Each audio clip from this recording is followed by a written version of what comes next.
Assalamualaikum warahmatullahi wabarakatuh.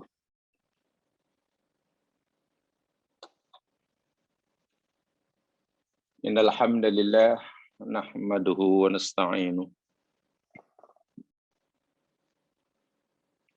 natubu ilaihi wa nastaghfiruh wa na'udzu billahi min syururi anfusina wa min sayyiati a'malina. May yahdihillahu fala mudilla lahu wa may yudlil fala hadiyalah.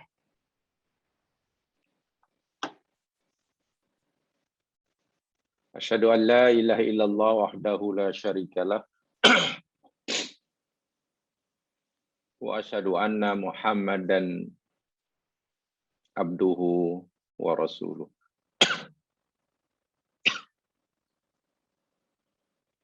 Allahumma salli ala Muhammad wa ala ali Muhammad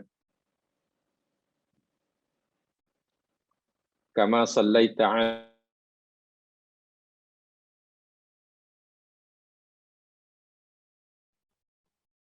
wa barik ala Muhammad wa ala ali Muhammad kama barakta ala Ibrahim wa ala ali Ibrahim innaka Hamidum Majid. Bismillahilladzi la yadurru ma'asmihi syai'un fil ardi wala fis sama' wa huwas sami'ul alim. Bismillahilladzi la yadurru ma'asmihi syai'un fil ardi wala fis sama' wa huwas sami'ul alim.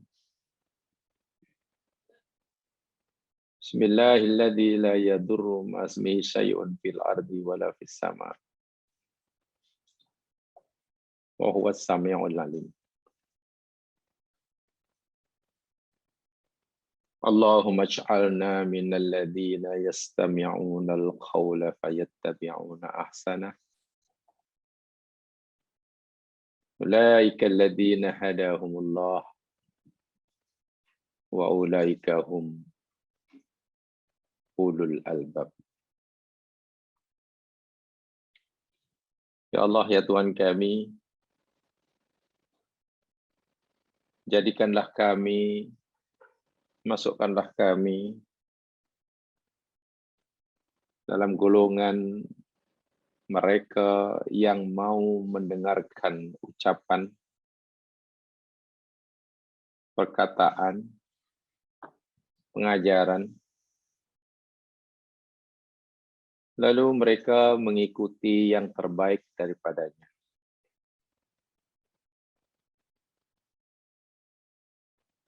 Orang-orang itulah mereka orang-orang yang sentiasa mendapat petunjuk daripada Allah, dan mereka itulah orang-orang yang bergelar ulul albab. Didoakan semoga semuanya dalam keadaan sihat walafiat di bawah lindungan Allah Subhanahu wa taala. Diberikan kesejahteraan jasmani dan rohani. Dilindungi daripada bermacam musibah, ima musibah dunia, lebih-lebih lagi musibah agama. Dipohonkan juga agar Allah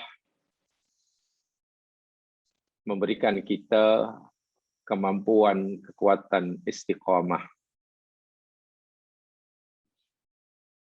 dalam menjalani kehidupan sesuai dengan kehendaknya dan peraturannya. Diberikan kemampuan bersabar atas segala ujiannya,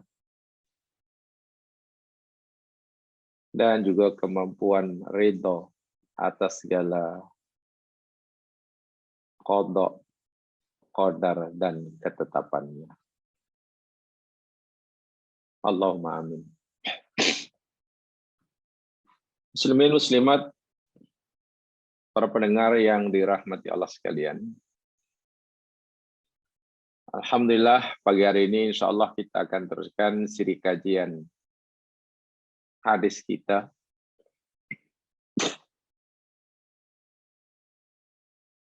Dan hadis yang tidak kita pelajari hari ini, saya sebutkan nomornya saja kalau sama, kalau tidak ya dicari sendiri. Hadis yang ke 1499.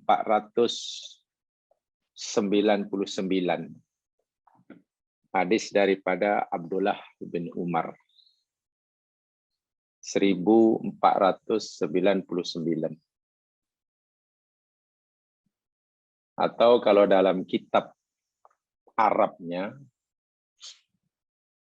dalam buku saya ini, kitab Subulus Salam, syarah kepada Bulughul Maram, hadis yang ke 1388. Tak kisahlah nomor yang keberapa, tetapi hadisnya bersumber daripada Abdullah bin Umar radhiyallahu anhuma,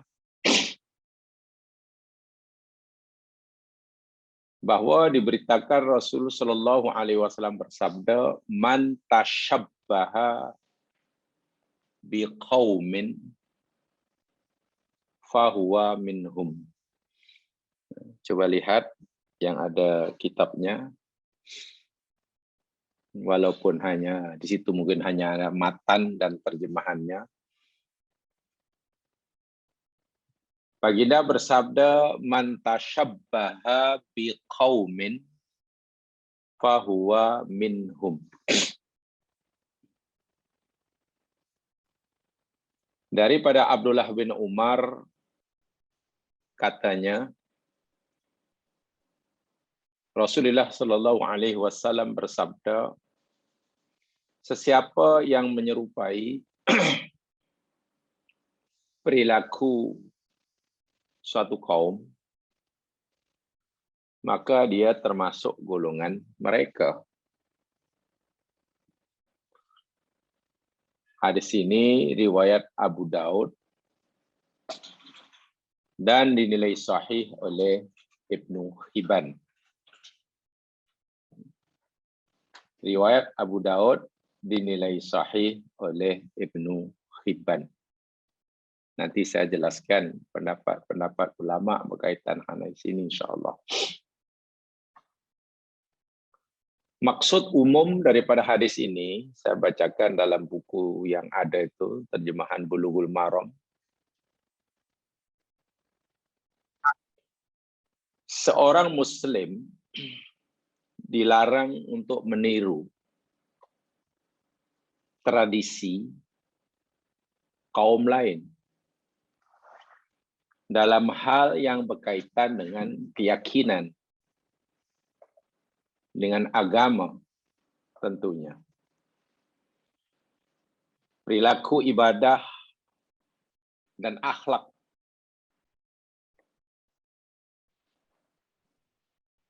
Yang ada kaitannya dengan keyakinan agama.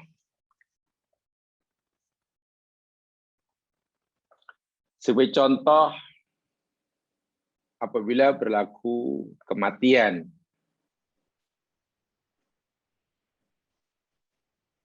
orang bukan Islam, apabila berlaku kematian kalangan ahli keluarganya, mereka biasanya akan melakukan apa yang disebut berkabung. Berkabung apa-apa. Hari berkabung. Dan mereka menunjukkan kesedihan ini dengan perilaku tertentu. Entah dari mana asal-usul pemahaman itu. Mereka memakai baju hitam, umpamanya. Tak boleh pakai baju batik karena pernah kematian. Kena hitam. kuasanya daripada mereka. Kemudian seorang Muslim katalah meniru seperti itu. Bila kematian saya mesti merasa tidak kena, merasa ada sesuatu yang ya mungkin dirasa salah jika tidak pakai baju hitam umpamanya. Walhal pakai pakaian yang berwarna hitam tidak ada kena-mengena langsung dengan agama kita. Itu lebih merupakan perilaku, perbuatan mereka non-Muslim bila berlaku kematian di kalangan mereka. Ini contoh tasyabuh yang tidak dibenarkan. Maka perbuatan yang semacam ini adalah dilarang oleh agama kita sebab ia meniru tradisi berkabung dengan berpakaian serba hitam tersebut. Maka kita telah menggolongkan diri kita tanpa kita sedari ke dalam golongan mereka yang dibenci atau tidak disukai oleh Allah Subhanahu wa taala itu.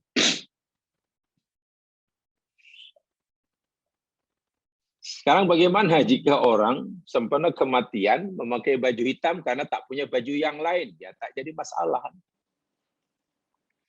Memang bajunya semua warna hitam, macam mana? Apa boleh buat? Pergi pasar warna hitam, pergi itu hitam, juga kita pakai aja lah. Ini jika ia sengaja mengkhaskan memakai pakaian berwarna gelap sempena atau berkaitan dengan kematian seseorang sebagai tanda berkabung. Atau apa sajalah tanda-tanda yang mereka biasa lakukan lalu kita mengikutinya.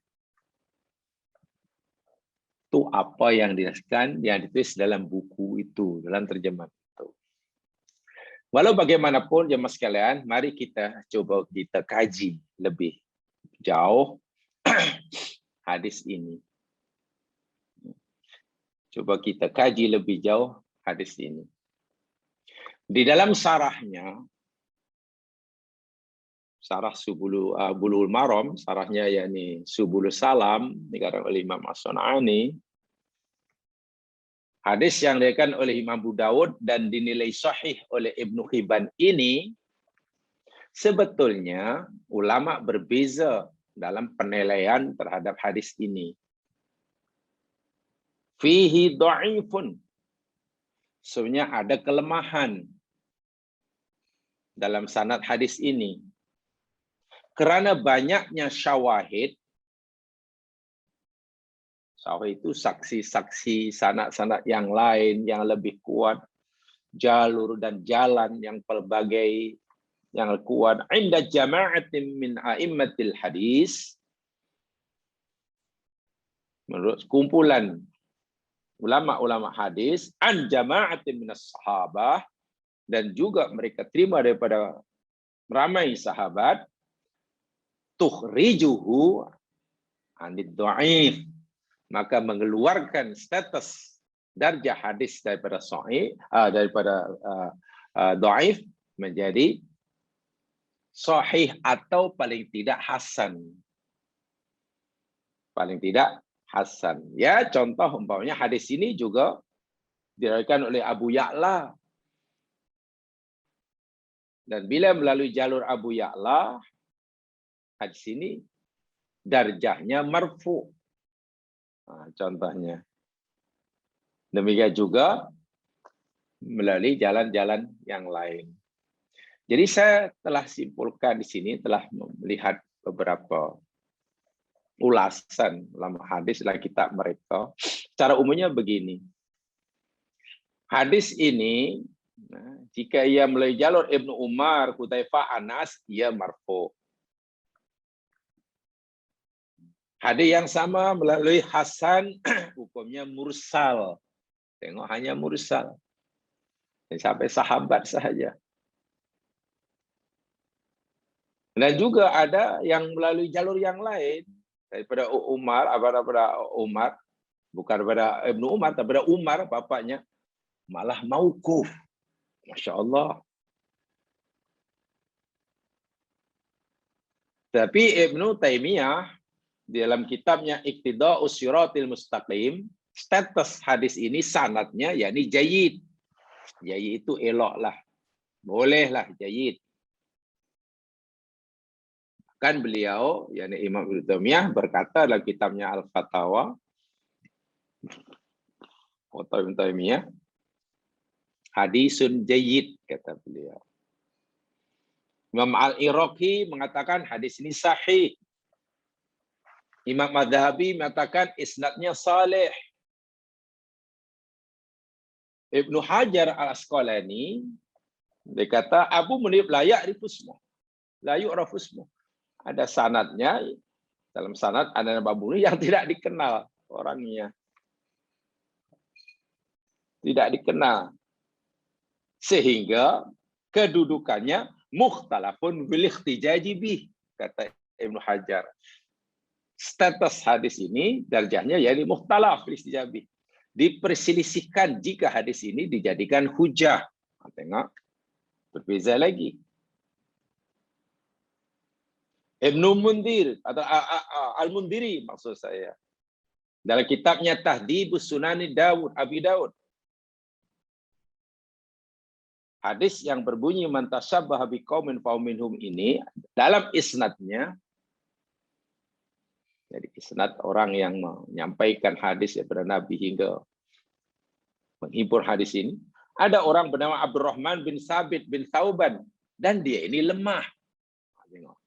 Lemah, dhaif. Imam Az-Zailai dalam Nasbur Rayah, Ibnu Thauban itu seorang yang sangat lemah. Abdurrahman bin Sabit, kata Imam Ahmad yang juga salah satu sanadnya, Ahmad bin Hambal memberi komentar, Abdurrahman bin Sabit yang menjadi salah satu sanadnya itu lam yakun bil qawi. Ia tidak kuat. Muawiyah bin Saleh daripada Abu Ma'in, Ibnu Ma'in, dikata dia lemah. Ringkas kata, hadis ini sebenarnya diperselisihkan tentang darjahnya, tingkatannya. Ada yang katakan sahih, ada yang lemah. Ada yang, tak boleh jadikan hujah. Tapi sebagaimana yang saya katakan tadi, di dalam kitab Subulus Salam, yang dikarang oleh Imam As-Sun'ani ini, beliau menyatakan betul ada dhaifnya, tetapi karena banyaknya syawahid, hadis ini bukan hanya diriwayatkan melalui satu jalur, satu jalan, tapi banyak jalan, hingga daripada sahabat pun jama'atun minas sahabah, karena banyaknya syawahid baik jalan itu tukhrijuhu anid dhaif, dapat mengeluarkan hadis ini daripada status dhaif atau meningkatkan status hadis daripada dhaif, paling tidak adalah hasan. Jadi hasan. Itu statusnya. Jadi maksud saya sampaikan terlebih dahulu ini, jadi kita tidak boleh istilahnya apa ya,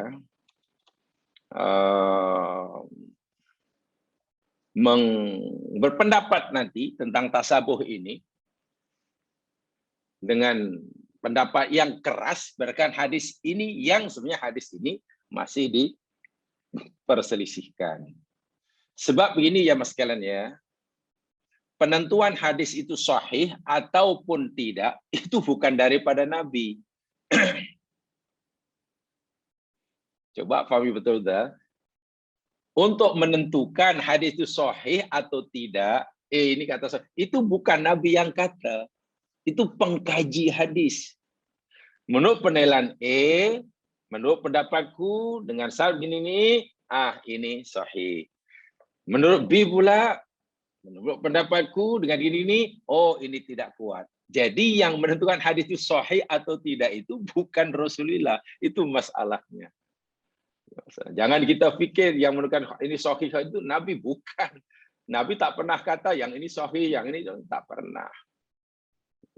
Sebab itu ada yang mengatakan begini, penentuan suatu hadis itu sahih atau tidak itu bersifat ijtihadiyun. Gitu ya. Bersifat ijtihadi. Tentang hadis ini. Apatah lagi ada hadis lain yang berkaitan, yang boleh dikaitkan dengan tasabuh ini, yang lebih sahih. Nah, itu yang tidak dipertikaikan darjah hadisnya. Ya, ini dikatakan oleh Imam Bukhari Muslim malah. Dalam hadis Bukhari Muslim bersumber pada sahabat Abdullah bin Abbas radhiyallahu anhuma, beliau berkata, kana ahlul kitabi yasdiluna ash'arahum wa kana al-musyrikun yafruquna ru'usahum. Abdullah bin Abbas berikan hadis begini. Adalah ahli kitab ini Yahudi lah dan Nasrani. Ya. Biasanya mereka ini suka sangat yasdiluna ash'arahum, menguraikan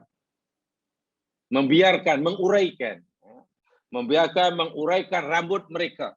Jadi rambut mereka terurai begitu sajalah. Ya, macam tu. Tidak disimpul, tidak dibelah, tidak terurai begitu. Itu kebiasaan penampilan ahli kitab. Rambutnya panjang, ya mungkin ke lepas telinga atau ke bahu, diuraikan macam itu.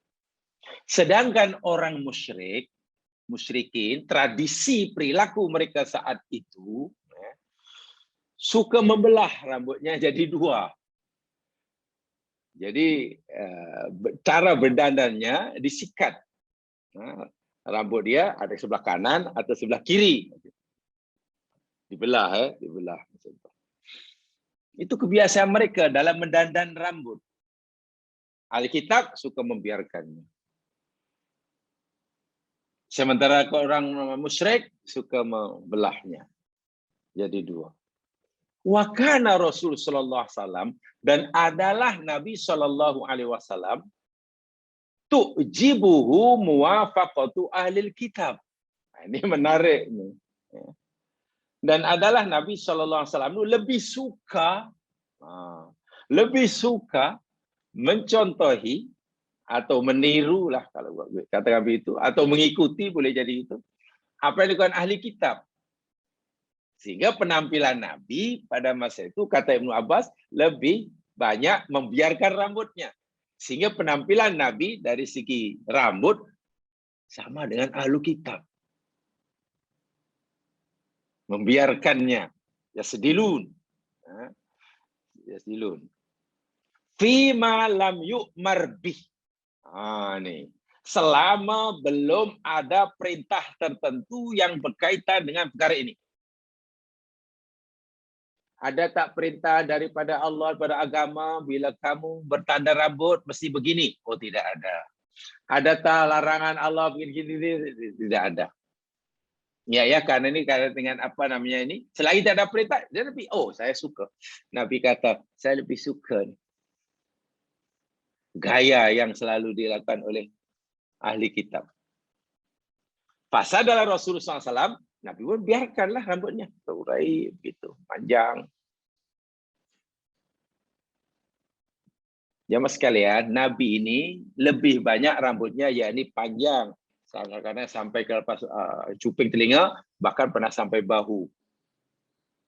Berdasarkan apa yang saya baca, yang saya ketahui hari inilah, Nabi memang pernah membotakkan kepalanya, yakni semasa haji.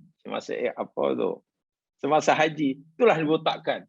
Jadi kalau setiap harinya sepanjang hayatnya, Nabi ini lebih banyak menyimpan rambut, bukan lebih banyak botak.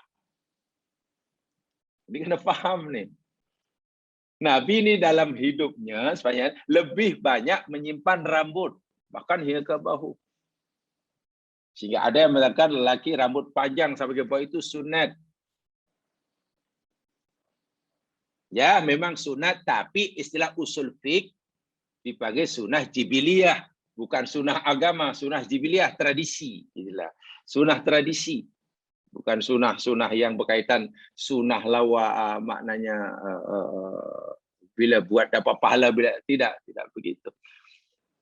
Jadi Nabi ini setiap harinya sepanjang harinya lebih banyak simpan rambut, bukan botak. Tapi adakah menjawab rambut itu maknanya sunnah? Sunnah, tapi sunnah jibiliyah dalam istilah usul fiqh. Bukan sunnah dalam arti kata berkaitan agama, bukan. Tadi masalah. Mau botak kamu apa tadi masalah. Dan Nabi suka biarkan. Sampai Nabi lebih selesa, lebih sesuai mencontohi ikut Yahudi ahli kitab ni. Tetapi sadarlah banyak jadi dibelah jadi dua. Itu ada kan kawan-kawan kita, ada kawan kita yang belah rambut itu. Ya alhamdulillah tidak mengapa, boleh-boleh sahaja. Tsumma faraqa ba'du. Kemudian lepas beberapa waktu kemudian Nabi belah jadi dua. Asalnya Nabi biarkan, kemudian Nabi belah. Coba kalau kita perhatikan hadis ini. Hadis sahih yang riwayat Bukhari dan Muslim. Riwayat Bukhari dan Muslim. Karena di sini ada dua kemungkinan. Sama ada nak membiarkan atau nak membelahnya jadi dua, di sisir kanan ke kiri kan itu ada dua kemungkinan. Jika membiarkannya menyerupai ahli kitab. Jika membelahnya menyerupai orang musyrik. Dan Nabi pernah melakukan kedua-duanya. Coba apakah ini termasuk tasyabuh? Sebagaimana yang Nabi sabdakan, sesiapa yang menyerupai kaum maka ia adalah mereka. Nah, inilah yang perlu berhati-hati dalam memahami. Karena kita sering ya mas kalian, ya, sering kalilah ya ada mungkin orang menggunakan hadis ini, mantasabah biqaumin fa'minhum ini, yakni di cara pukul rata. Itu tidak boleh. Bahaya itu kalau kita gunakan hadis untuk menghukum secara pukul rata. Asal perbuatan kita, tingkah laku kita sama dengan non-muslim, maka itu adalah haram, itu adalah dosa. Wah, itu bahaya sekali. Sekarang saya sebutkan hadisnya. Nabi pernah menyerupai apa? Menurut ahli kitab pernah menyerupai. Adakah itu maknanya Nabi telah melakukan perkara yang haram dan Nabi telah melakukan perbuatan yang berlawanan dengan sabda sendiri? Tidak. Nanti ada uraiannya itu. Apa dibantah sabuh itu? Bahkan coba kalau hadis ini kita amalkan, mungkin malah menjadi masalah. Tapi kalau kita tidak mengamalkan, kita tasabuh dengan orang bukan Islam. Contoh umpamanya jamaah sekalian, Rasulullah Shallallahu Alaihi Wasallam dalam hadis riwayat Imam Ahmad dan juga Abu Daud, Imam Ahmad, Abu Daud, Al-Baihaqi ya, ada tiga, Imam Ahmad, Abu Daud, Baihaqi. Hadis yang bersumber daripada Shaddad bin Aus. Baginda Sallallahu Alaihi Wasallam bersabda, terkenal sekali hadis ini. Khaliful Yahud. Hendaklah kamu menyelisihi orang-orang Yahudi. Jelas ya? Hendaklah kamu menyelisihi.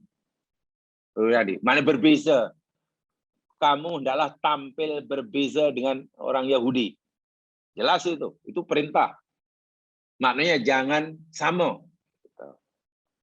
Lalu Nabi beri contoh. Apa maksudnya? La yusalluna fi ni'alihim wala khifafihim. Orang Yahudi ini tidak sholat tidak melakukan sholat dengan memakai capal, slipper mereka, tidak menggunakan khuf mereka. Bahasa Melayu mudahnya, hendaklah kamu tidak boleh menyerupai Yahudi, mesti menyelisih mereka Yahudi. Yakni Yahudi ini bila solat dalam bahasa kita berkaki ayam. Berkaki ayam. Tak pakai khuf, tak pakai kasut, tak pakai. Kan hadis ini ya Mas, kalau kita faham, hadis ini sahih. Maknanya orang Muslim dilarang solat menyerupai Yahudi. Yahudi solatnya tidak berkasut. Adakah ini bermakna orang Muslim solatnya wajib berkasut? Memakai kasut? Kalau khalifu larangan itu dianggap haram, maknanya perintah pakai kasut adalah perintah yang wajib. Sekarang coba, Anda masuk masjid, di mana saya duduk ini, sholat pakai kasut, malah jadi masalah. Kalau tengok zahir hadis, suruh pakai kasut. Bila pakai kasut, sekarang malah masalah. Coba siapa yang berani? Sholat masuk masjid pakai kasut. Di seluruh dunia sekarang ini jarang orang Islam sholat pakai kasut, kecuali sholatnya di padang pasir. Nah, di sinilah katanya kita dilarang menyerupai satu kaum dalam agama. Contoh Yahudi dalam sholat tak pakai kasut. Nah, kita kalau itu tidak bolehlah menyerupai mereka. Bermakna sholat wajib pakai kasut. Kan jadi masalahnya. Nah, disinilah ya Mas kalian, yang saya kata tadi, jadi kita tidak boleh pukul rata. Bahasa saya, dalam memahami atau menerapkan hadis ini sebagai alasan untuk menetapkan satu-satu hukum bagi satu-satu masalah, tidak boleh pukul rata, tidak boleh terlalu sembrono. Tidak boleh terlalu sembrono. Apatah lagi, tadi saya katakan, darjah dan status hadis ini, man tasyabbaha biqaumin fahuminhum, itu dipermasalahkan di kalangan ulama hadis. Walaupun secara umum boleh kita ambil kesimpulan, ya hadis yang boleh diterima paling tidaklah adalah hasan. Karena banyaknya syawahid. Karena banyaknya syawahid. Baik. Sekarang begini. Mari coba kita halusi pemahaman kita dan kita coba uraikan sedikit demi sedikit. Jamaah yang dirahmati Allah sekalian, sedia maklum bahwa Islam itu adalah dinun ruhaniyun wa jasmaniyun. Islam itu adalah agama yang menitik beratkan masalah rohani, jiwa, dan juga agama yang memperhatikan masalah zahiriyah, jasmani. Dunyawiyah diperhatikan oleh agama kita, ukhrawiyah apalagi, dinun fardin wa dinun jamaah. Agama Islam ini agama yang mengatur masalah pribadi, perseorangan, juga mengatur masalah kelompok, kumpulan, masyarakat, community. Dinun daulah wa dinul ijtima'. Ringkas kata, Islam itu agama yang merangkumi segala aspek kehidupan. Duniawi ke, ukhrawi ke, jasmaniyah ke, ruhaniyah ke, individu ke, masyarakat ke, orang ramai ke. Dan Allah telah menurunkan kitab sucinya sebagai penjelas bagi segala sesuatu, diperintahkan nabinya untuk memberikan keterangan dan penjelasan. Rasulullah SAW. Nah, karena agama ini agama yang sempurna, tidak ada sesuatu pun yang diabaikan oleh agama ini, melainkan agama pasti memberi garis panduan. Itu maksud saya. Karena Islam ini agama sempurna, sehingga tidak ada masalah dalam kehidupan kita ini, melainkan Islam hadir.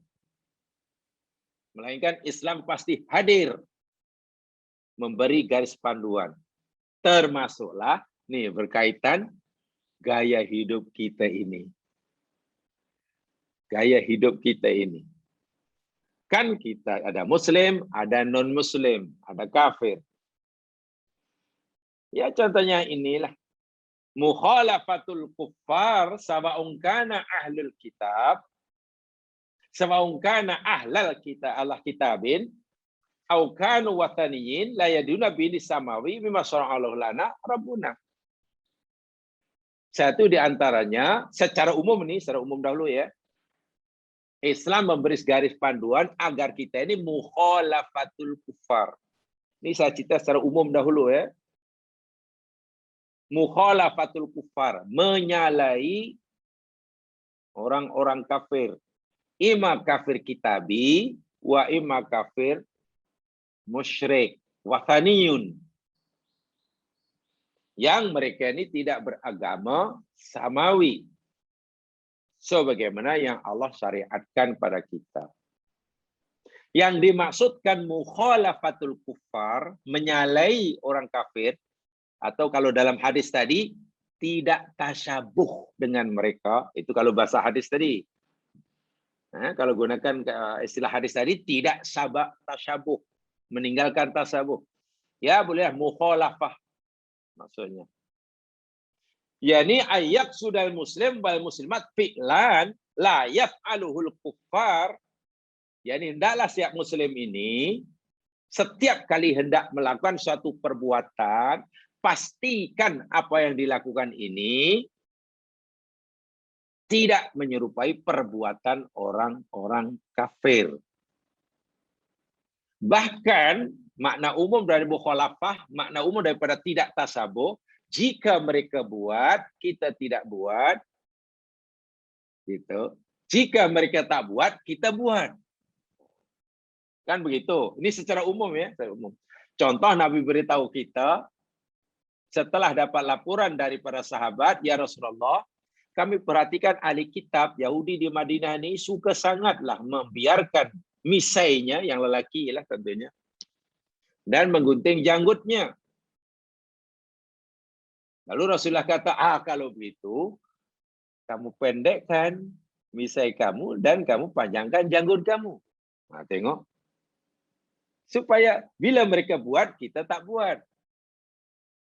Ya Rasul, ni Yahudi di Madinah kan berkata, bila solat itu tak pakai slipper lah ya Rasul, kaki ayam. Lalu Nabi kata, kalau begitu, bila kamu solat, hendaklah kamu pakai kasut kamu. Supaya berbeza. Mereka tak pakai kasut, kita suruh pakai kasut. Ya Rasul, Yahudi rupanya berpuasa juga rupanya. 10 Muharram puasa juga rupanya. Kita puasa, mereka puasa. Kalau begitu, kalaulah umurku panjang, aku dan kita semua adalah puasa hari yang ke-9 juga. 9 dan 10 Muharram. Supaya berbeza. Tengok. Mereka berpuasa pada 10 Muharram. Kalau kita berpuasa 10 Muharram, sama ya Rasul. Tak, kalau begitu kita puasa 9-nya juga. Karena mereka hanya puasa 1 hari, kita itulah, ini secara umum, mukhalafah. Bahkan dalam hadis, ketika hari Sabtu Nabi berpuasa, Aisyah radhiyallahu anha bertanya, ya Rasul, ini hari Sabtu, kenapa engkau berpuasa? Ini Yahudi sedang berpesta, ini hari besar mereka. Hari besar mereka ya Rasul, kenapa engkau berpuasa? Apa jawab Nabi? Ya maksudnya, wah Aisyah, justru ketika mereka sedang berpesta, makan-makan, aku berpuasa. Ini namanya tidak tasabuh dan mukhalafah. Itu secara umum. Kesimpulan secara umum seperti itu. Ya, apa namanya? Mukhalafah itu maksudnya Begitu. Fayaf'alu muharratan lahum, sehingga kita melakukan sesuatu yang berbeza dengan mereka. Malam yakun hunaka mahdur syar'i. Mukhalafatu ma'asit tasabuh. Selagi ada tidak ada ketentuan daripada syarak. Sebab apa? Bukan maknanya kita tidak boleh sama sekali melakukan perbuatan yang sama dengan mereka. Tidak begitu. Bahkan yang berkaitan syarak, contohnya Allah Subhanahu Wa Taala pernah menyatakan kita disuruh mengikuti agama Nabi Ibrahim bahkan, dan lain sebagainya. Baik, tadi setelah saya sampaikan status hadis tadi, yakni diperselisihkan. Itu poin yang perlu kita pahami sama. Kenapa ini penting kita ketahui tentang darjah hadis? Sebab kalaulah satu hadis pun masih seperti itu, kita tidak akan menggunakannya sebagai satu hujah untuk menetapkan hukum sesuatu. Begitulah. Bagaimana kita menjadikan hadis yang statusnya seperti itu, kita jadikan dalil sebagai untuk menentukan hukum sesuatu. Kan kata hukumnya nanti jadi tidak kuat.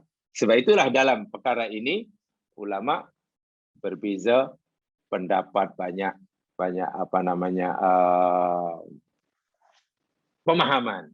Ya, sebagai contoh saya ringkaskan di sini. Antara makna hadis man tasabbaha biqaumin fahuwa minhum, ulama berbeza pada pemahamannya, bukan hanya secara berbeza maksudnya masih terlalu umum. Karena tadi hadis Bukhari Muslim, Nabi bahkan mendandan rambut mencontohi mengikuti Yahudi. Pada mulanya ahli kitab pada mulanya mengikut menyamai musyrikun kemudiannya. Tapi juga status hadis yang seperti itu sehingga ulama berbeza pendapat. Contoh, Al-Imam Al-Hafiz Ibnu Katsir. Contohnya, Ibnu Katsir, seorang ulama tafsir yang terkenal, Ibnu Katsir, menyatakan hadis ini menunjukkan larangan keras. Wah, kata beliau, menunjukkan larangan yang sangat keras dan amaran bagi siapa yang menyerupai orang kafir dalam ucapan, perbuatan, pakaian, perayaan, ibadah, dan lain-lain perkara yang tidak disyariatkan serta ditetapkan ke atas mereka. Itu kesimpulan Ibnu Katsir. Boleh rujuk dalam tafsir Ibnu Katsir. Tapi tolong dipahami dahulu tafsirnya panjang. Ini kesimpulan beliau. Tapi ulasannya panjang sebetulnya. Syekh Azim Al-Abadi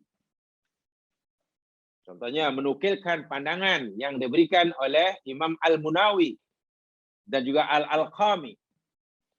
Mereka berkata yang dimaksudkan dengan hadis ini ialah berpakaian dengan pakaian mereka yang menyerupai cara mereka serta menyerupai perlakuan dan perbuatan mereka. Itu boleh dirujuk dalam kitab Ainul Ma'bud, Syarah Sunan Abi Daud. Kita tahu Ibnu Daud punya kitab hadis Sunan Abu Daud. Sunan Abu Daud.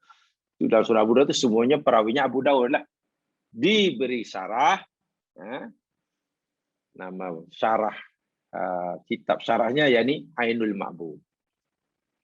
Imam As-San'ani, dalam kitab yang sedang kita pelajari ini, yang kebetulan saya pegang ini, Imam As-San'ani, pengarang Subulus Salam, syarah kepada Bulughul Maram. Bisa ringkaskan terjemahannya begini. Hadis ini menunjukkan siapa saya menyerupai atau meniru orang fasik, orang kafir, atau perbuatan bid'ah mereka, maka dia adalah daripada kalangan mereka atau seperti mereka paling tidak. Di mana dia meniru apa yang khusus bagi mereka. Saya tertarik dengan kalimat yakni mahassalahum, apa yang khusus bagi mereka. Maknanya bila perbuatan atau apa yang tidak merupakan bukan pengkhususan bagi mereka, itu sudah dilakukan seluruh umat manusia. Ya tidak dikira menirulah. Mereka pakai jam. Apa kita juga boleh pakai jam meniru tak?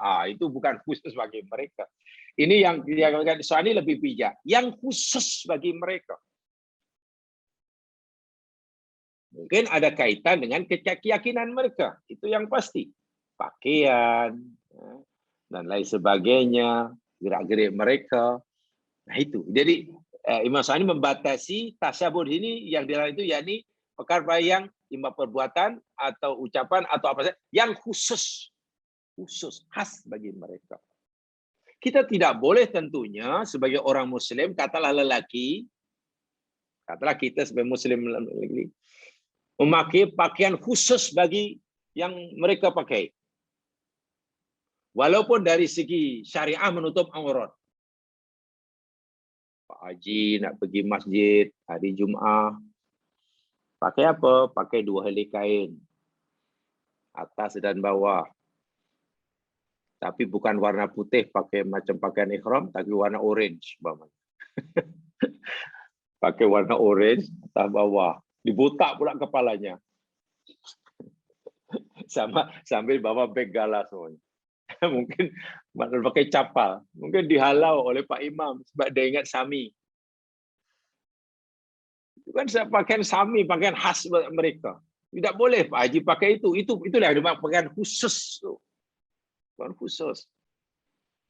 Atau berpenampilan pakai serba hitam. Wah hitam, baju hitam. Rambut pula apa pakai topi koboi hitam tinggi. Lalu rambutnya kanan kiri di apa tuh pakai itu. Memang sebiji macam Yahudi, rahib Yahudi. Tidak boleh walaupun menutup aurat. Atau muslimah memakai pakaian macamlah umpamanya pakaian orang Kristian, tidak boleh. Atau mungkin pakai apalah songkok haji. Kalau songkok haji itu paling tidak ya menutup sebagian kepala, apa separuh lah kepala kita tutup lah. Itu boleh, tapi ini nak katakan ketayap bukan sebab hanya satu macam putu mayam aja di atas kepala. Apa namanya itu? Macam orang yang Yahudi pakai itulah. Itu kan pakaian khas.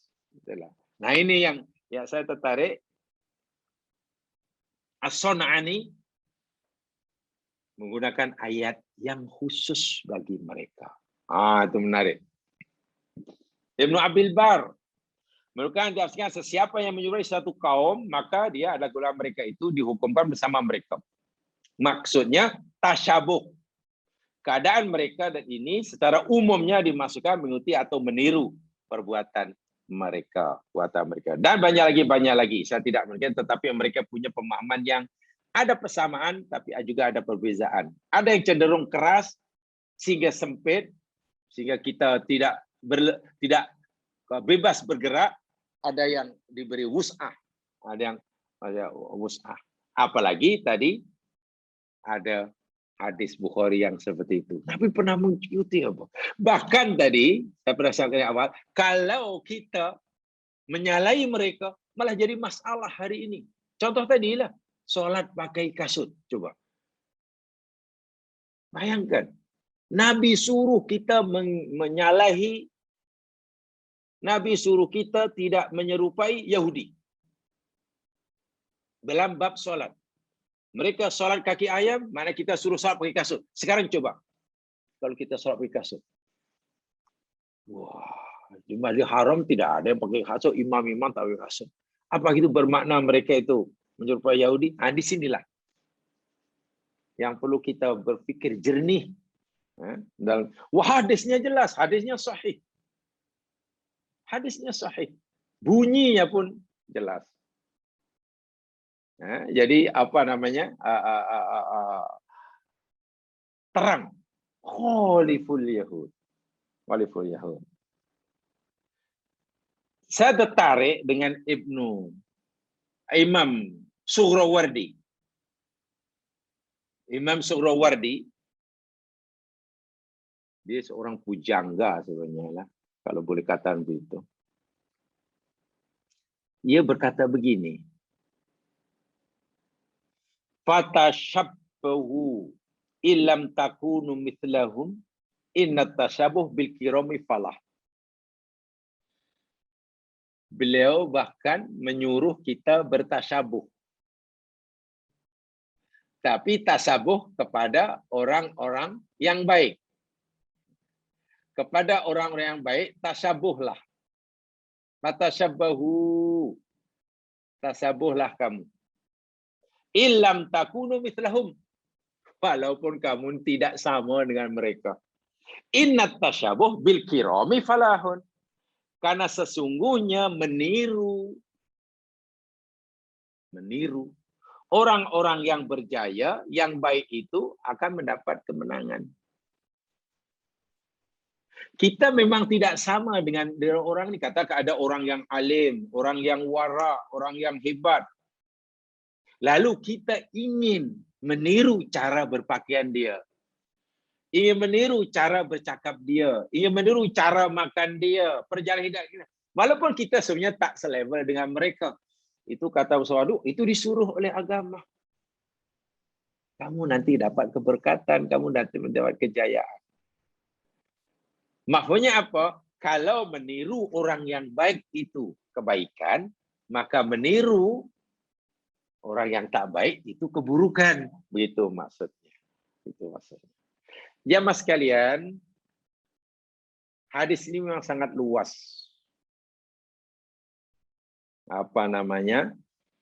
Perkara yang berkaitan dengannya. Sebab namanya tasyabuh, menyerupai mereka. Sedangkan dalam kehidupan ini kan macam-macam, daripada alif hingga ya.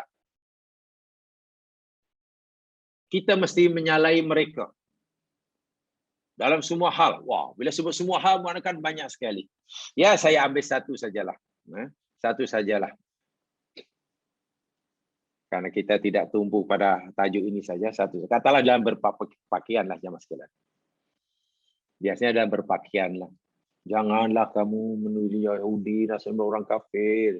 Tidak boleh. Orang kafir ini. Saya hanya ingin menyatakan beginilah. Soalnya ada beberapa prinsip yang perlu dipenuhi oleh orang Islam dalam berpakaian. Yang ini tidak boleh ditawar-tawar.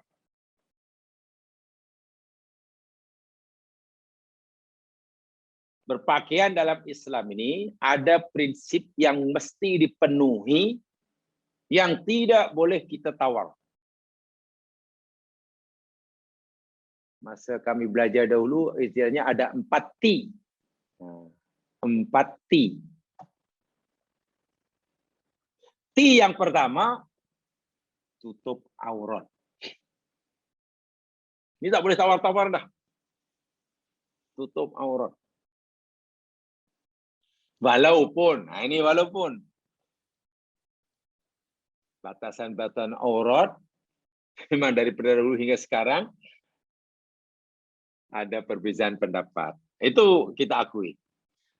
Tapi tidak ada seorang pun ulama Islam dahulu hingga sekarang yang mengharuskan umat Islam, mukmin atau mukminah, tidak menutup aurat. Tidak ada. Semua mewajibkan menutup aurat. Semua mengharamkan buka aurat. Nah, kan begitu. Buka aurat. Semuanya. Walaupun mereka berbeza pendapat tentang batasan-batasan aurat. Itu kita tidak menafikan. Tapi kita sepakat, cuma sepakat, T pertama mesti menutup aurat. T yang kedua, dan yang ketiga, T kedua, tidak transparan. Tidak transparan. Apa sebenarnya? Lut sinar. Dan T ketiga, tidak ketat. Pertama, tidak tutup aurat, itu Al-A'raf 26. Jamaah rujuk sendiri nanti. Al-A'raf 26. Di situ yakni mesti menutup aurat. T kedua, tidak transparan. tidak tembus pandang karena nipisnya mungkin. Dan juga tidak ketat. Yang ketiga. 2 dan 3 ini jamaah boleh rujuk lah dalam surah Al-A'raf ayat 22 atau Toha 121. Dalilnya di sana. Dan yang keempat, tidak menyerupai lawan jenis. Yang lelaki tidak boleh berpakaian menyerupai pakaian perempuan. Yang perempuan, wanita tidak boleh berpakaian menyerupai kaum lelaki. Mutarajjilat, muhannisat, itu tidak dibenarkan, dilaknat oleh Allah sesuai dengan sabda Nabi, la'ana Rasul sallallahu alaihi wasallam al-mukhannithina minar rijal wal mutarajjilati minan nisa. Dalam matan yang lain bunyi dia al-mutasyabbihina minar rijal bin nisa wal mutasyabbihat minan nisa'i bir rijal. Hadis riwayat Bukhari itu daripada Ibnu Abbas. Rasul melaknat lelaki yang berpenampilan menyerupai perempuan atau perempuan yang berpenampilan seperti lelaki. Nah, itu jadi 4T itu. Ini pakai menurut Islam. Warna. Ini yang maksud saya tidak boleh ditawar-tawar ya. 4T tadi yang utama tak boleh tawar. Tentang warna, tentang macam mana. Ini tak disebut pun. Macam mana fashion dia, macam mana dia. Ini tadi. Kecuali nanti tadi bila 4 ini katalah kita sudah penuhi, tapi ternyata itu ada penyerupaan dengan non-muslim. Kenapa?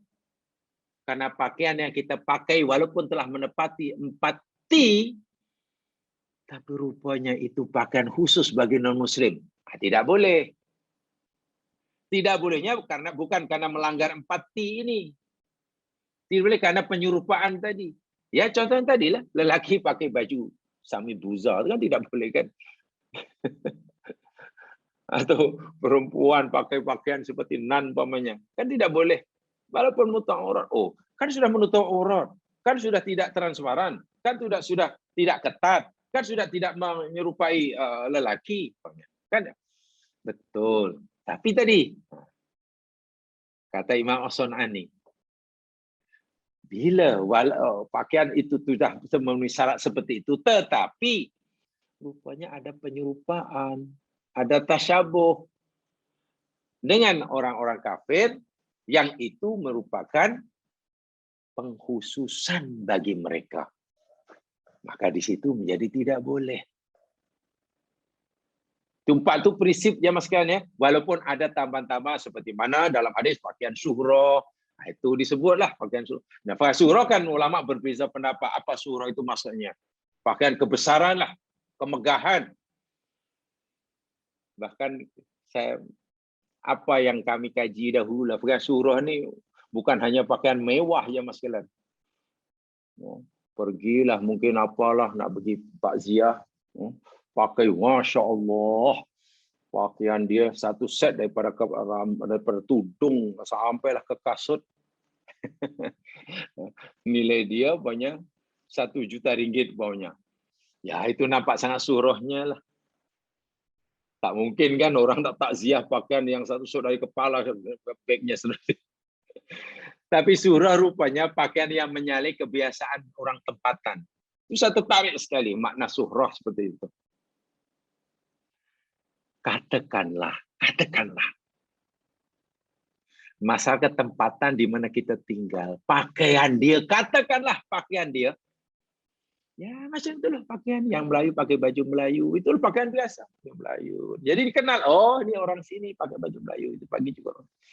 Tiba-tiba ya Mas Gilan, tiba-tiba kita pergi ke masjid, kita seorang aja lelaki, kita pakai jubah, pakai top lagi luar, pakai apa serban, pakai igal itu, wah pakai cuma jadi orang lain pun fikir kita bukan orang Melayu. Jiran kita pun tak kenal, so kita fikir orang Arab. Nah, ada yang memahami pakaian yang betul-betul menyelisihi kaumnya, itu termasuk pakaian suhrah. Ada yang memahami begitu. Nah, itu ada perbincangan sendirilah. Jamaah raya, balik kampung, tahulah namanya orang kampung. Mungkin minta maaf, ekonominya sederhana ke bawah, menengah ke bawah. Kan, masih di kampung. Dia tidak susah. Tapi mereka juga tidak kaya. Mereka bukan miskin. Walaupun mereka tidak kaya, tapi mereka bahagia. Pakaiannya ala kadarnya, hanya raya mungkin nampak lain sedikit, baru sedikit walaupun tidak mahal. Hidangnya pun ya namanya kampung. Kita orang bandar, dah lah balik kita bawa Ferrari. Ziarah ke rumah ke orang, ke kampung yang susah kita pakai. Wow, bag mahal, pakaian mahal, kasut mahal. Di rumah orang itu pula kursi tak ada. Macam mana ya Pak? Atau kursinya kursi kayu yang dah lama. Yang ada pun mungkin tiko ya. Tiko pun bukan tiko baru. Macam mana? Tuan rumah nanti serba salah. Nak suruh kita duduk serba salah sebab kita pakaian mewah-mewah, mahal-mahal. Orang rumah pun serba salah. Aku nak suruh duduk takut kotor. Tak nak suruh duduk macam mana coba. Ini pun tidak dibenarkan. Tapi ini kaitannya bukan kaitan dengan tasabuh ya. Jangan kita berpenampilan, mudahnya begitulah. Yang dengan penampilan ini membuat orang lain serba salah kepada kita. Mereka serba salah. Itu tidak baik. Nah, itu termasuk surah. Itu lain ya. Jadi 4 itu prinsip dia. Jangan dilanggar. Jangan dilanggar. Bila itu sudah selesai. Hanya kalau nanti ada penyerupaan khas contohnya. Ini khasnya lelaki lah. Itu baru tidak boleh. Tidak boleh. Selebihnya tak ada masalah. Selebihnya tidak masalah selagi ya tidak ada kaitan dengan khususiyah sebagaimana dikatakan oleh Imam As-Sun'ani tadi. As-Sun'ani tadi. Ya mas kalian, itu yang pertama. Tentang rambut tadi sudah saya contohkan. Hanya memang ada larangan. Contohnya al-qaza, itu sudah jelas. Setelah itu larangan sendiri. Ulama pun berbeza pendapat lah apa larangan, apa rahsia di larangan qaza itu. Qaza itu biasanya kaum laki lah. Potong rambut, cukur rambut, sebagian nipis, licin, sebagian dibiarkan. Itu tidak boleh. Sama ada kanan kiri itu nipis seperti fashion budak-budak sekarang itulah. Atas pula panjang. Atau mungkin atas licin, kanan kiri panjang. Atau yang lain dibotakkan habis licin, depan adalah jambul. Itu qaza. Qaza memang haram hukumnya. Itu jelas hadisnya. Walaupun ulama coba memahami rahsia pengharamannya itu apa. Itu tak apa, itu fahaman ulama. Jika kita menemukan rahsianya atau tidak, tak jadi masalah. Yang jelas ada larangan daripada Rasul. Adakah itu karena tasyabuh dengan orang kafir? Sebab dilarangnya? Atau dia menyerupai setan? Wallahu alam, kita tak pernah tengok setan. Nah, itu hikmahnya saja. Itu lain ya. Jadi tentang itu ada apa istilahnya ya? Ya ada kelonggaran, ada wus'ah lah. Ada wus'ah. Buktinya Nabi, ya karena Nabi menguraikannya, Nabi belahnya jadi 2. Adakah kalau itu bila rambut panjang itu sunnah, rambut belahnya sunnah? Ya sunnah, tapi saya mengikuti pendapat sunnah, tapi sunnah jabiliyah. Sunnah tradisi, sunnah kebiasaan pada waktu itu. Bukan sunnah yang berkaitan dengan agama. Begitulah. Sebab sekarang ini jamaah sekalian, beginilah, mudah sangatlah. Minta maaf ya, ini mungkin pendapat ini ada yang tidak setuju, ya silakan, saya tidak setuju. Kadang-kadang akhir-akhir ini begitu mudah orang mengaitkan kepada sikiki sunnah. Sebab kalau kita mengatakan ini sunnah, nanti yang tak seperti ini tidak sunnah. Nah itu kan tidak baik. Adakan makanan, makan hanya karena makanan itu ada kek itu mungkin dibubuh campuran madu, lalu ini kek sunnah karena ada bahan madu. Allahu Akbar. Jadi yang tak ada madu tak sunnah. Jadi berfikirnya itu hitam putih. Ini sunnah, ini tak sunnah. Janganlah begitu. Ya, begitu. Ini apa? Ini perubatan sunnah. Macam mana perubatan sunnah? Perubatan sunnah itu yakni pakai ini. Zikir-zikir yang maksurat umpamanya. Ini perubatan Islam. Macam mana perubatan Islam? Ya ini menunjukkan Al-Quran. Kalau kita sudah gunakan istilah ini perubatan Islam, maknanya yang tidak seperti ini bukan perubatan Islam. Kan bahaya itu istilah itu. Wah, kan perubatan Islam itu apa saya perubatan yang diizin oleh Allah. Bahkan kita merawat sakit, penyakit dengan mengikuti kaidah-kaidah sunnatullah, itu perubatan Islam. Tuh nenek moyang dahulu sakit perut. Allah subhanahu wa ta'ala dah takdirkanlah. Akhirnya hanya parutkan apalah kunyit. Air kunyit diminum, sembuh. Perubatan Islam. Jika memang ternyata lah bahan yang Allah letakkan dalam kunyit itu boleh menyembuhkan, menghilangkan sakit perut. Tapi kadang tidak. Bila perbuatan Islam mesti terbayang. Ini mesti isinya ayat-ayat Quran saja. Ini mesti doa-doa saja. Kalau pakai Panadol bukan perbuatan Islam. Ini bagi saya istilah-istilah yang tak tepat. Sunnah demikian juga. Ini makanan sunnah. Ini pakaian sunnah. Cemana ya? Pakaian sunnah itu pakai yang menepati ayat Quran tadi lah. Yang menepati ayat Quran tadi lah. Bila empati pada tepati itu sunnah. Jangan, oh ini pakaian sunnah. Yang tak seperti ini seakan tidak sunnah. Ini bagi saya sangat tidak tepat lah. Orang akan bingung. Jangan berpikir hitam putih. Itulah. Jadi bagi saya ini pahaman saya apa yang saya pegangi ya Mas sekalian. Jamaah boleh berbeza pendapat, tak ada masalah. Jangan kita mudah sangat mengklaim ini sunnah atau menjadikan nama sunnah yang begitu besar untuk perkara-perkara yang sebetulnya kecil. Contohlah makanan. Makanan sunnah itu makanan macam mana? Makanan yang halal. Halalan thayyiban, itulah yang sunnah. Dia kata, ya ini makanan sunnah nih tuan-tuan. Sebab Nabi suka makan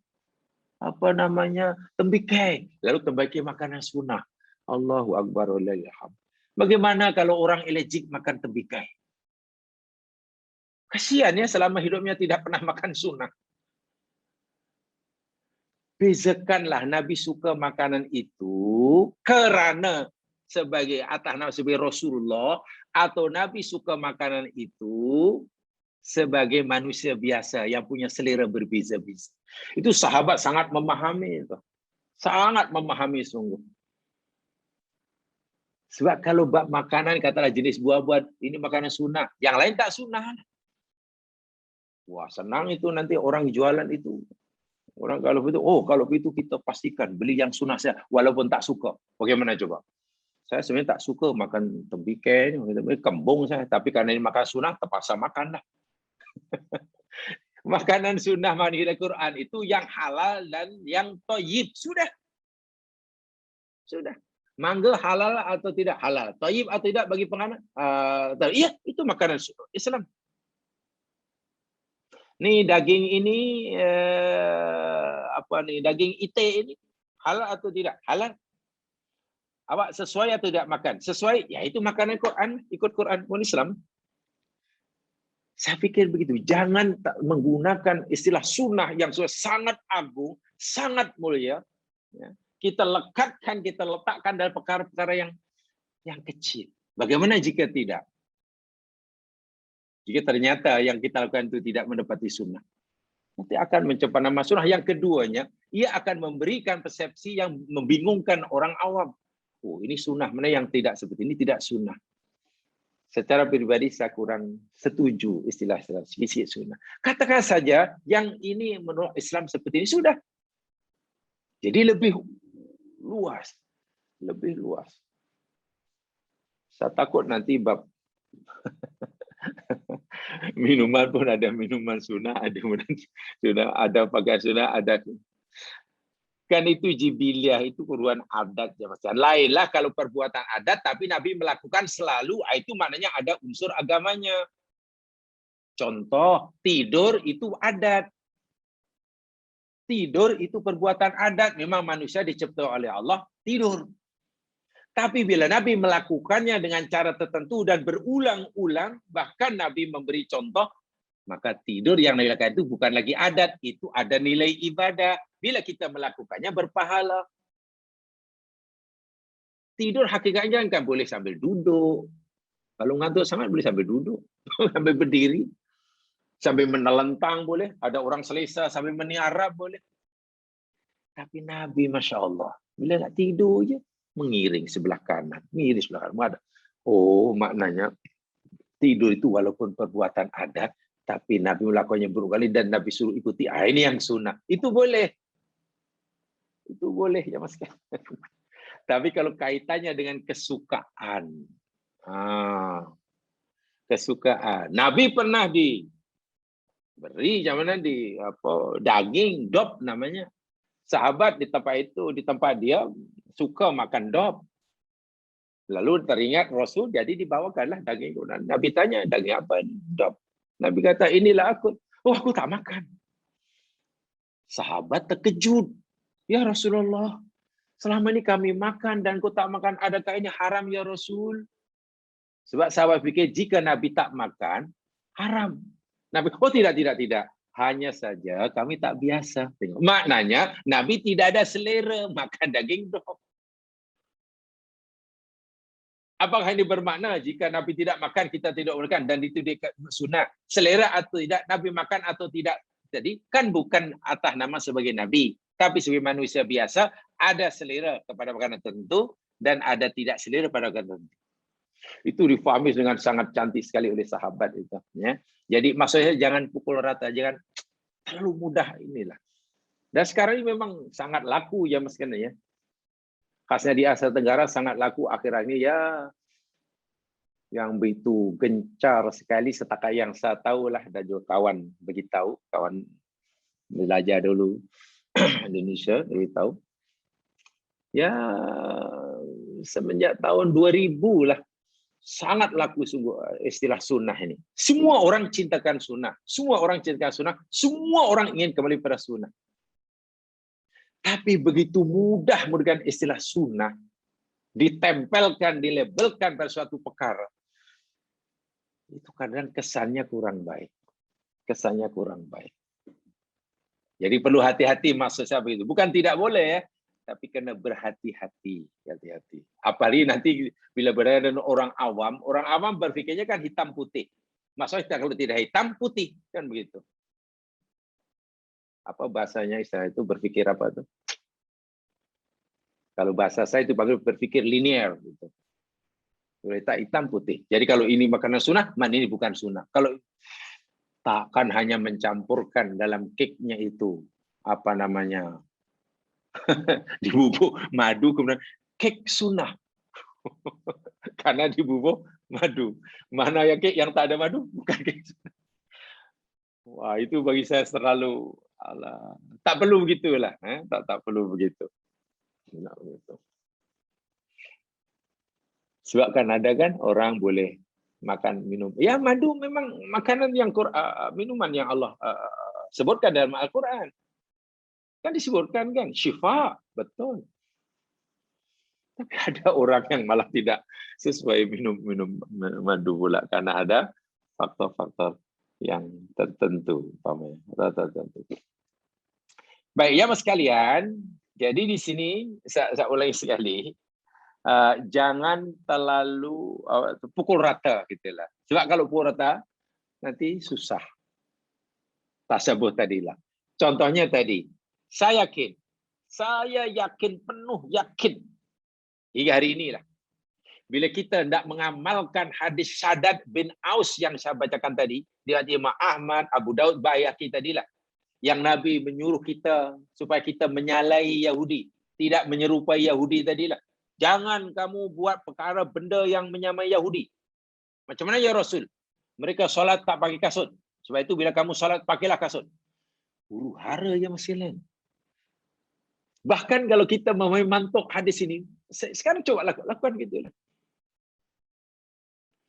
Jemaah sekalian, kita kembali pada sunnah yang bertanggungjawab, yang murni. Maka mulai minggu depan, masjid kita ini mewajibkan siapa yang nak sembahyang di masjid, hendaklah pakai kasut semasa sembahyang. Kain itu perintah Nabi, itu sunnah. Yang tak pakai kasut, itu menyerupai Yahudi. Coba, kalau kita kata begitu. Mungkin huru hara kita malah jadi masalah nanti.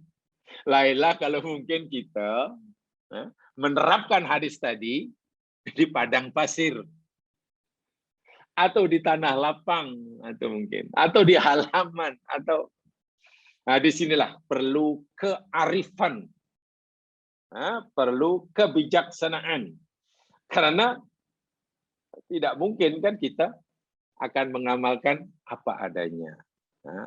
Imam Ibnu Shalah akhirnya begini, ini kesimpulan Imam Ibnu Shalah. Ini seorang ulama hadis juga ya, Ibnu Shalah, dalam fatwanya. Saya kutipkan aslinya ucapan beliau. Wat tashabbuhu bil kuffari, dan adapun menyerupai orang-orang kafir, sebab hadisnya tadi man tashabbaha biqaumin fahuwa minhum ya. Siapa saya menyerupai orang kafir maka dia sebagian mereka.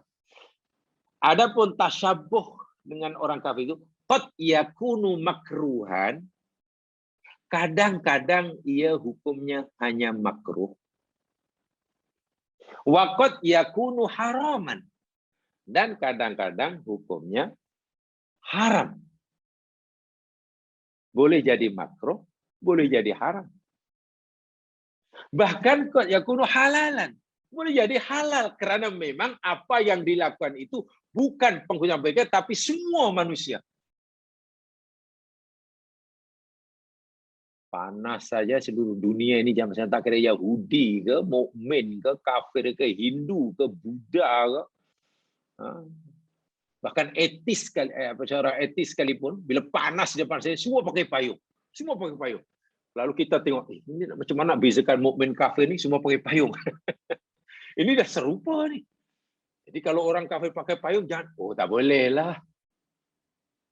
Adakah itu ada tasyabuh? Iyalah tasyabuh. Semua pakai payung. Semua pakai jam. Orang Muslim, mereka pakai kot. Kita pun pakai kot. Pasal sejuk.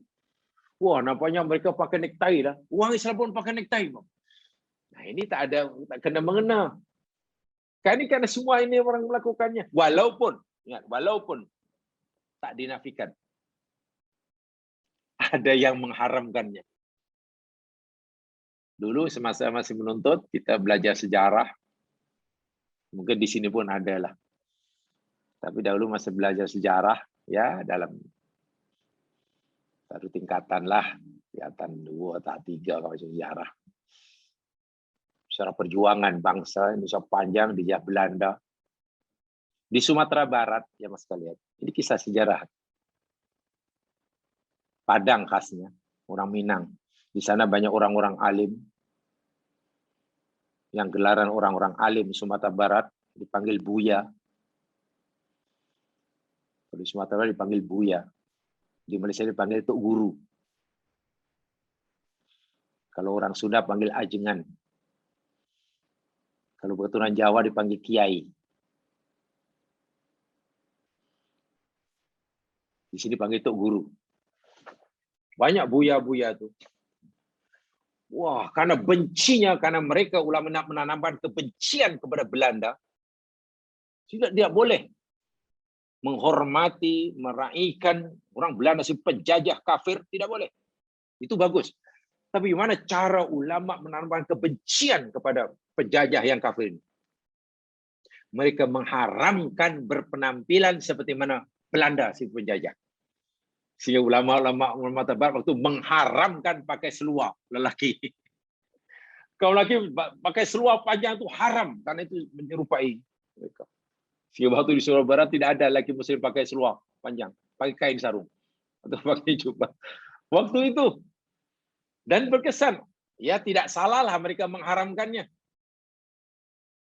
Dengan alasan menyerupai. Karena matlamanya nak menanamkan kebencian kepada orang tempatan, kepada penjajah kafir. Itu bagus. Sekarang coba. Kita mungkin sudah tidak kedengaran lagi pendapat yang mengharamkan laki pakai seluar panjang. Dengan alasan menyerupai orang kafir. Kan?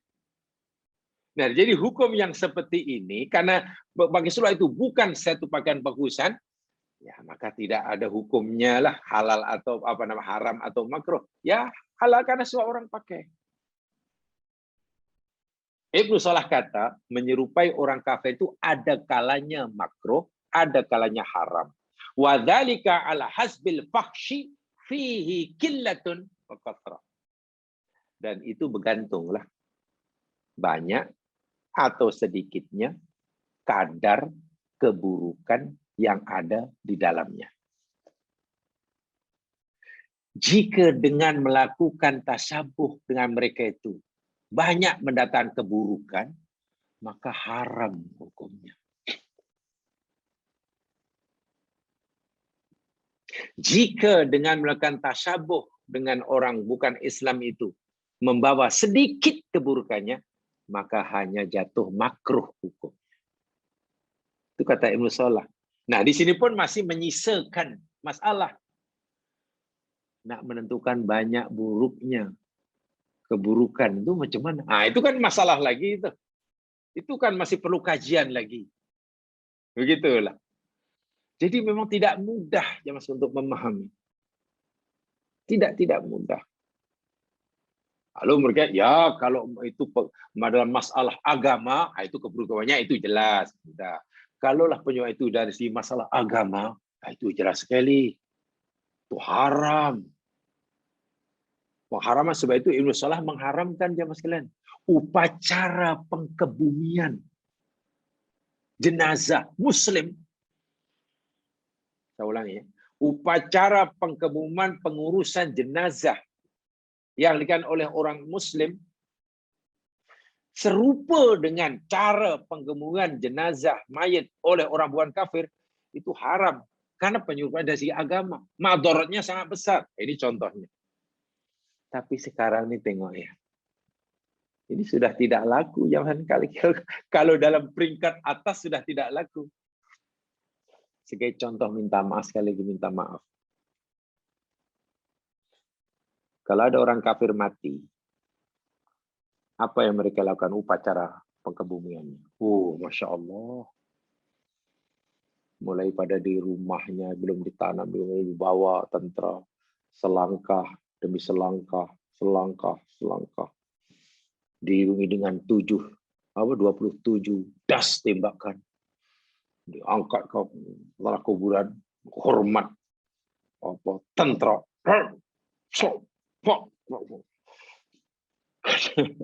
Kadang-kadang orang Islam pun ada yang ditanam seperti itu, coba macam mana? Itu jelas itu haram. Kalau kata Yusuf itu haram, itu madaratnya sangat besar. Penyerupanya terlalu ketara yang menimbulkan madarat agama kepada agama yang sangat besar. Hukumnya haram. Hukumnya haram. Atau minta maaf. Sekarang sudah sangat kurang. Saya yakin sudah ya sangat kurang lah kalau kita tak kata sudah habis mungkin sudah hampir pupus lah. Ada mayat telah diangkut rendah dia di luar sebelum dibawa ke tanah kubur atau sebelum dimasukkan ke ambulans berhenti sejenak memikul jenazah 4 orang. Lalu sekarang upacara berikutnya yakni upacara apa tuh? Saya tidak apa isinya, minta restu. Takkan minta restu. Orang dah mati takkan minta restu. Minta apa dia? ahli keluarga, katalah kalau yang meninggal, katalah bapa meninggalkan anak, suami meninggalkan istrinya, maka sila sekarang anaknya lalu di bawah keranda itu menyeberangi tuh sekali.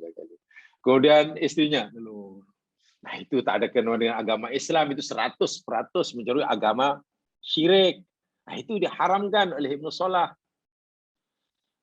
Tapi kadang-kadang kita orang yang buat itu ini kami tak percaya, ini hanya adat. Itu susahnya ya. Itu kewajiban kita semualah memahamkannya ya.